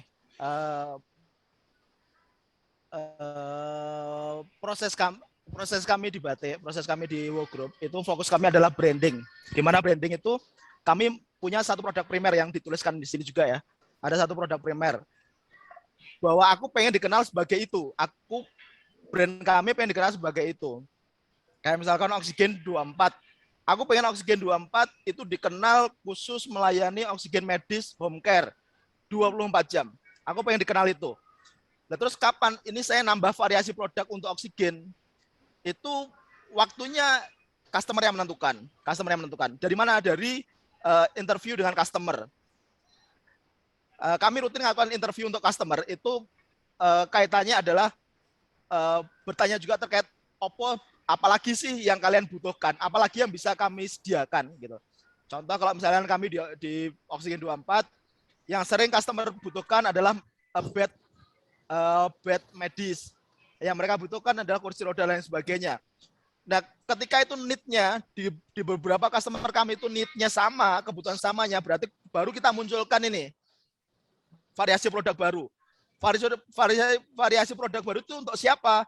Untuk customer kami yang sudah ada, bukan untuk kita ngiklankan untuk sewa bed, kita ngiklankan untuk sewa kursi roda. Enggak, kami menggali kebutuhan customer yang loyal kepada kami, yang sudah repeat order kepada kami, dan kami tanya apa lagi yang mereka butuhkan melalui interview tadi. Baru kami menyediakan variasinya dari situ. Dari yang mereka butuhkan, kami sediakan, dan itu alhamdulillah kami datangkan sewa untuk kursi roda langsung habis, kami datangkan sewa untuk ini langsung habis. Itu sesuai dengan need-nya, sesuai yang dibutuhkan customer yang sudah ada. Tanpa merubah bahwa kami adalah penyedia oksigen medis home care 24 jam, tanpa merubah itunya. Terus pun sama dengan di batik, kurang lebih seperti itu. Kalau misalkan nanti mentok di Oksigen 24 itu, terus ini kami push sampai mentok bahwa kebutuhan untuk home care segini push mentok, baru kami melayani untuk industri las dan lain sebagainya. Tapi bukan di bawah Oksigen 24, di bawah branding yang baru, karena Oksigen 24 kami pengen dikenali sebagai oksigen dan lain sebagainya. Kurang lebih seperti itu untuk terkait penambahan produk atau variasi atau meningkatkan kualitas. Ya mungkin, terima kasih. Mungkin sedikit saya tambahi ya. Variasi produk itu bagus, kita berinovasi terus itu bagus. Seperti Honda lah, kita ada produk baru, ada produk baru, ada produk baru. Tapi apa yang perlu kita lihat, Honda itu tidak akan pernah memproduksi lagi Honda Astrea misalnya seperti itu, atau GL Pro, atau yang lama-lama dulu. Itu nggak akan diproduksi lagi. Kenapa? Karena semakin banyak variasi produk, konsumen semakin bingung untuk memilih produk yang mau dibeli. Itu juga menjadi bumerang untuk seorang produsen atau penjual. Jadi harus berani untuk meng-cut produk-produk yang sekiranya sudah memang tidak bisa dijual, gitu, tidak marketable, seperti itu. Terus untuk selanjutnya pertanyaan dari Mas Rizwananda. Untuk pemula produk ternak dengan brand baru, lebih disarankan tumbuh organik atau traffic berbayar. Wah, ini kalau ini Mas Anton ini. Kalau produk ternak, mungkin produk ternaknya ini apa ya? Ya, produk ternak lah, brand baru itu lebih disarankan organik aja, konvensional aja, Mas Anton, atau langsung pakai ads-an, pakai TikTok ads, pakai Facebook ads, atau seperti apa? Bagaimana, monggo silakan. Oke, baik, Mas Nanda, kapan tuh yang solo meneh? Gini, terkait untuk tumbuh branding ya, brand baru tumbuh itu pilihan ya. Jadi proses branding itu mahal, proses delivery branding itu mahal. Tapi kalau ditanya seperti ini, itu pilihan sebenarnya teman-teman, pilihan. Kalau ada budgetnya berbayar boleh, itu lebih tertarget. Kalau berbayar itu biasanya dia lebih tertarget dengan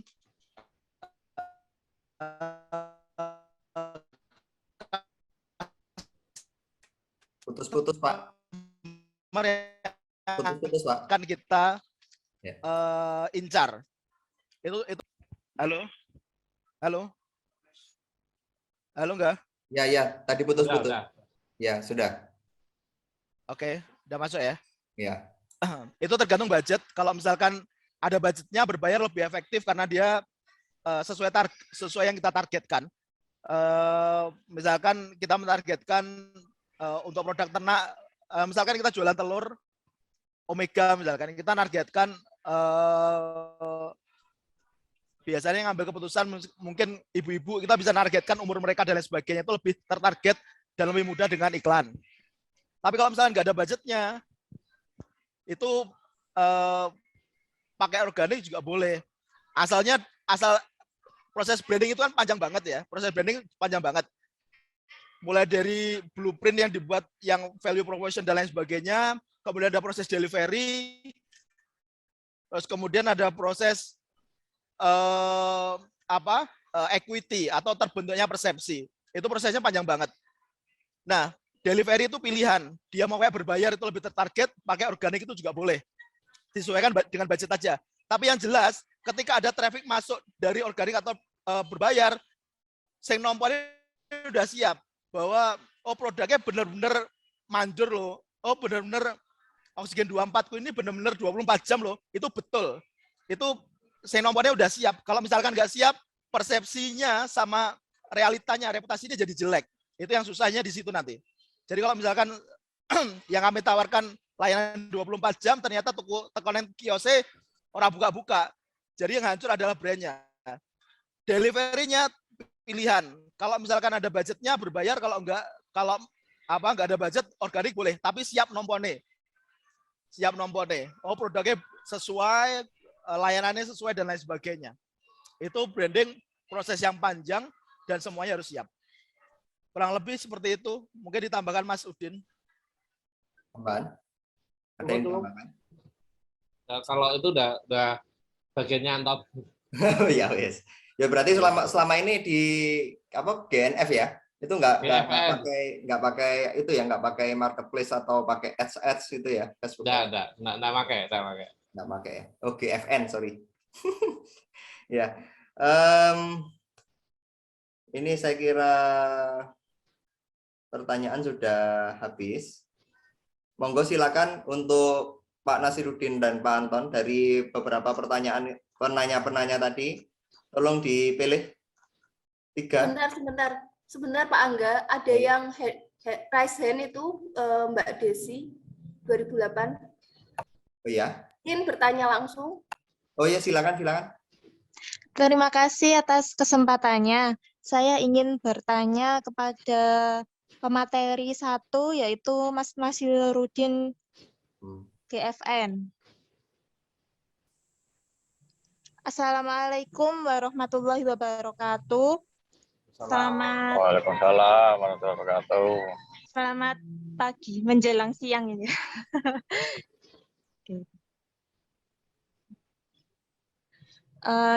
Mas tanya Mas ya. Ya Mbak, lanjut Mbak. Apa akibatnya jika healthy food seperti misalkan oatmeal, sereal, serelak, dan oats dikonsumsi setiap hari sebagai pengganti nasi, misalkan energen? Gitu aja pertanyaan dari saya. Terima kasih. Silakan Pak Udin ini. Oke, kalau masalah makanan atau kalau spesifik ngomong energen beda ya. Ketika ngomong oatmeal dengan kalau energen itu sudah banyak modifikasinya. Beda dengan oatmeal yang murni. Kalau ngomong pengganti nasi boleh aja. Nasi kan bukan itu cuma salah satu sumber makanan yang ada karbohidratnya. Mau diganti pakai singkong, mau ganti pakai ubi, mau diganti pakai sorghum, itu boleh. Apapun boleh, tapi balik lagi mengenai karakter kita atau karakter dari kebiasaan lambung kita. Mungkin di awal-awal pasti juga akan ada ngerasa nggak nyaman. Ya ini sama kejadiannya kayak kita itu sebetulnya ada, kenapa kok di beras itu sekarang surplus, di jagung pun surplus, tapi ada di titik lain masih banyak orang yang merasa kurang pas. Kalau bicara budaya zaman dulu kita masih punya singkong yang kita makan dengan jadi gaplek, kemudian jagung yang kita makan jadi nasi jagung, kita udah terbiasa makan nasi. Sedangkan daerah-daerah timur yang biasa makan sagu, sekarang juga udah biasa makan nasi. Akhirnya sagu itu juga berkurang konsumennya. Kalau balik lagi ke oats tadi, kita kan bukan negara produksi oats, sehingga untuk adaptasinya akan lebih lama lagi. Adaptasi masing-masing individu ya. Jadi tubuh itu sama kayak di ternak juga. Di ternak itu ketika formula pakan berganti, dia butuh waktu untuk adaptasi dan juga ngerasa nyaman. Mungkin itu aja sih. Kalau mau dikonsumsi tiap hari, kalau yang murni nggak masalah. Tapi kalau untuk yang sudah modifikasi, mungkin ada beberapa hal yang perlu diamati. Apalagi kalau udah ngomong brand Energen ya, kalau Energen posisinya dia mesti ada tambahan-tambahan macam-macamnya yang memang nggak begitu baik kalau dikonsumsi terus-menerus atau sehari-hari ya. Iya. Mungkin kayak gitu sih. Bagaimana, Mbak Desi? Iya, Mas. Sudah jelas. Ya, terima kasih. Ya, sama-sama. Terima kasih. Ya, tadi kembali lagi Pak Nasirudin sama Pak Anton. Monggo dipilih dari beberapa tadi penanya. 3. Atau gini aja wes, 2, berarti semua ya? Semua dapat lah. Semua dapat ya? Semua dapat ya? 1, 2, 3, 4. Ada 5 pertanyaan kan? 5 ya? Atau semuanya sekalian? Semua nggak apa-apa. Semua ya, semua penanya berarti Mbak Eva disiapkan 5 penanya 250.000 ya, 50.000. Tolong penanya-penanya tadi nomornya untuk bisa diisi GoPay. Terus tadi saya juga janji yang aktif, yang yang open camp itu kita kasih reward ya, kita kasih reward.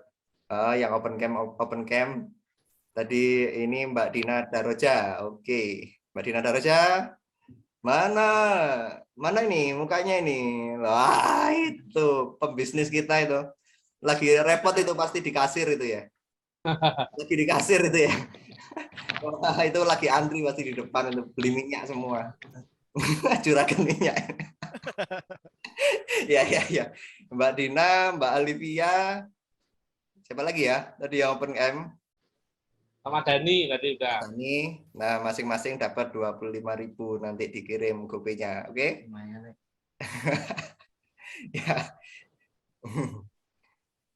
Oke, mungkin cukup sekian karena jadwal kita sampai jam 12 ya. Jadi hanya mengingatkan nanti ini mungkin tadi ada yang lupa-lupa dari materi. Saya sampaikan kalau materi kali ini nanti akan kita upload, insya Allah besok lah kita upload di YouTube channelnya Sang Alumni. Nanti bisa ditonton lagi teman-teman, nanti tolong disampaikan ke teman-teman yang nggak bisa gabung, nanti itu ada video-videonya, itu nanti bisa diikuti di channel YouTube. Ada lagi mungkin yang ditambahkan sebagai penutup Pak Nasirudin atau Pak Anton?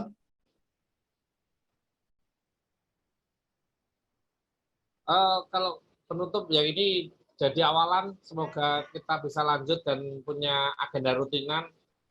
Kalau untuk yang dibahas mungkin temanya bisa macam-macam.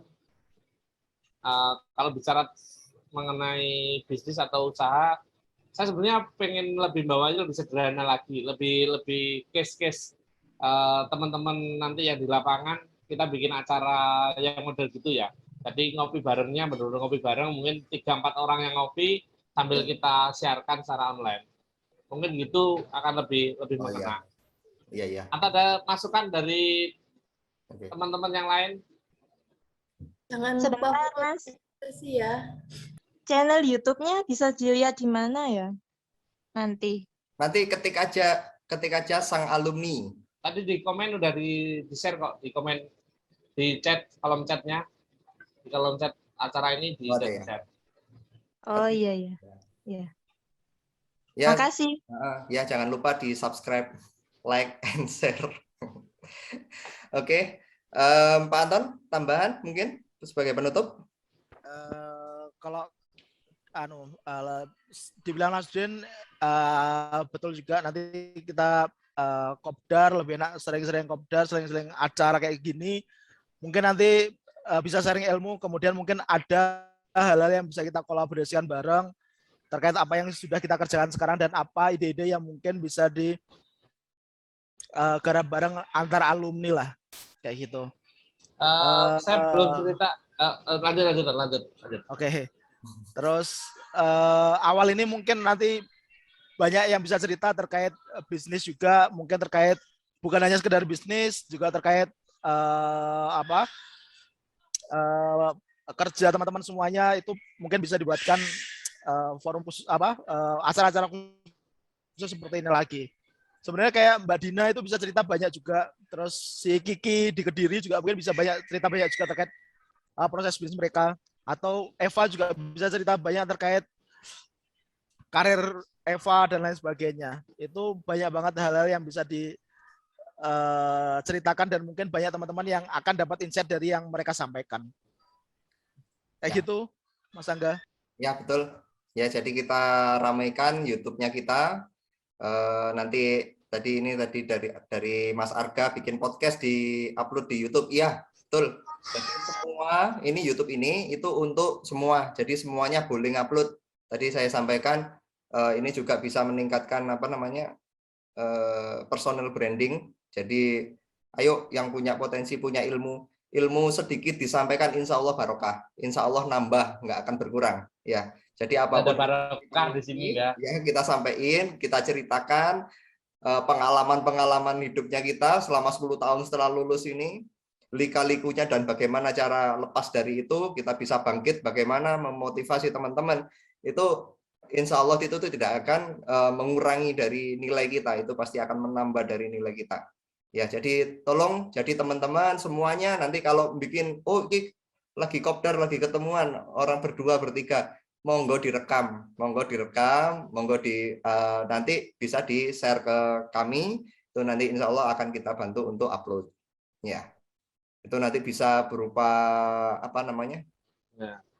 Google Drive atau bisa lewat email atau seperti itu, nanti bisa kita upload. Dan untuk terakhir kalinya sebelum kita berpisah, tolong dibuka semuanya kamera, kita foto bersama sebagai kenang-kenangan, nanti juga sebagai thumbnail di channel YouTube. Monggo dibuka. Sudah banyak berkurang ya, tadi sudah banyak, sekarang berkurang. Harusnya awal ya, kita pelajaran untuk kita nanti fotonya di awal, jangan di akhir. Ya. Mas Imam, Nanda Bagas, Mbak Ika Meta, Rizwananda, monggo dibuka. Nah, gitu. Mbak Meta, wah, Mas nyetir. Sip. Mbak Meta, Mbak Maya, Mbak Maya, Mbak Meta. Diulang kata Imam Bagas sama Eko kayaknya lagi perjalanan. Ya, hati-hati ya di perjalanan. Semoga sampai di tujuan.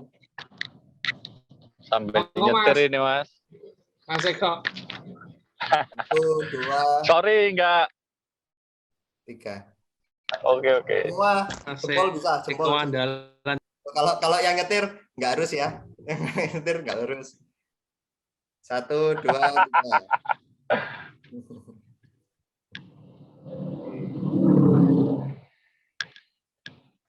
Mungkin kita masih ada kopinya ya, tadi juga udah print screen juga. Chatnya ya, maksudnya chat. Udah print screen juga, nggak takutnya hilang. Oh enggak, aku enggak screenshot, sorry. Aku enggak screenshot. ya, kita masih ada 15 menitan lagi ngobrol santai aja ya. Berarti ini untuk acaranya udah. Tak tutup aja dulu, tak tutup biar enak. Ya. Oh, belum tutup. Tak tutup, nanti Bang. ngobrol santai, oke? Ya, terima kasih atas waktunya, sudah 2 jam kumpul-kumpul, diskusi-diskusi, bagi ilmu, sharing ilmu. menyempatkan waktunya walaupun punya kesibukan. Saya ucapkan terima kasih yang sebesar-besarnya. Semoga kegiatan selanjutnya jauh lebih baik. Dari kekurangan, saya selaku panitia, beserta panitia, mewakili panitia, mengucapkan terima kasih yang sebesar-besarnya dan mohon maaf yang sebesar-besarnya jikalau ada kekurangan di kami.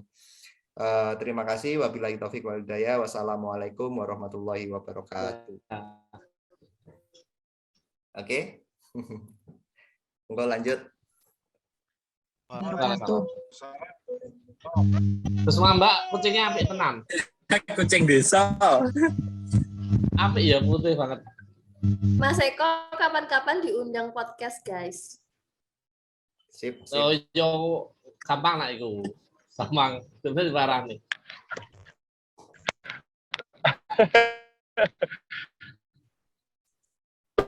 Tukang culiknya Nasir. Nah, aku udah nasib banget ya ketemu.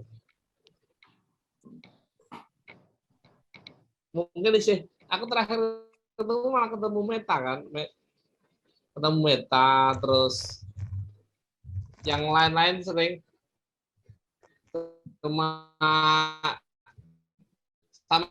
Gus Mamba jajan ngeluh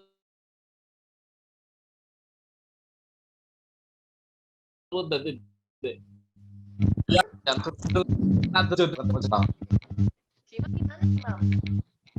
aku lagi bikin pakan bebek kerjasama sama Marsal sama Nira, tapi mungkin volumenya masih belum gede. Per bulan masih disetting Marsal 2 ton.